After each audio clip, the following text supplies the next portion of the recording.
Ambition, it's the driving force behind most businesses and enterprise. So what's the best way to harness it to succeed?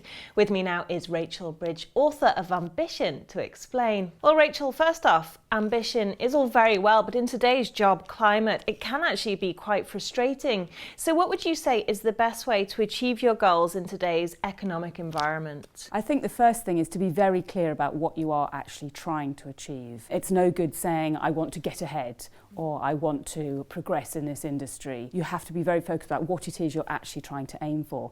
And aim high. If you have a big goal, you're actually more likely to achieve it because you're going to place it right at the centre of everything you're trying to do. But are there characteristics that successful people or indeed business leaders tend to share? I think we're tempted often to think that successful people are in this separate little box and there's the rest of us and there's them. But actually, we have all got it in us to be successful. And actually, we are all capable of doing more than we think. I imagine motivation can actually be a stumbling block for many people when it comes to this. So how do you maintain that to eventually achieve goals? You're right. It can often be very exciting to start off with what you're trying to do, but then you can sort of get very overwhelmed. I think the key is to break it down into small chunks. So if you are trying to get that fantastic job or that fantastic career path, don't just look at where you're going, look at how you can actually get there and almost sort of plot your journey, and it becomes much more manageable and much more doable. But it's not just about motivation, it's also about opportunities, and if they're not readily available,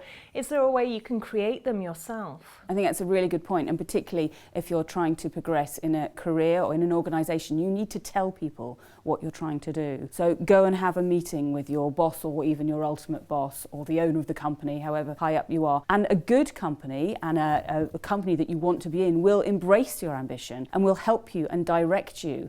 And they're obviously not going to go, great, yes, you can have the top job. But what they will do is say, actually, you need to go and do this kind of training. You need to kind of get these kind of skills. You need to, broaden your experience in these areas. They will be very helpful in showing you how to get to where you want to be. Equally, if they turn around and say, well, we're not interested in anything you've got to say, we don't want you to progress, you know you're in the wrong place. I imagine it is also a question of being brave, because a lot of people are probably coasting in their current jobs. They're in a safe place, and although they'd like to progress, that might mean leaving their current job or that sort of thing. So what would you suggest for people like this? You might be living in the wrong part of the country. You might have to move countries. You might have to move into different towns or learn new skills. I think you have to assess how important it is to you. And if it is important, don't just bury it. It's not just going to happen. Put it right at the heart of everything you do. Explain to your friends and family, this is why you're perhaps not going out socialising so much, because you need to go on a training course, you need to write a paper, you need to read, you need to do whatever it is. If you actually put it right at the heart, you're much more likely to achieve it. But it is sometimes a question of getting your foot in the door, and especially for entrepreneurs,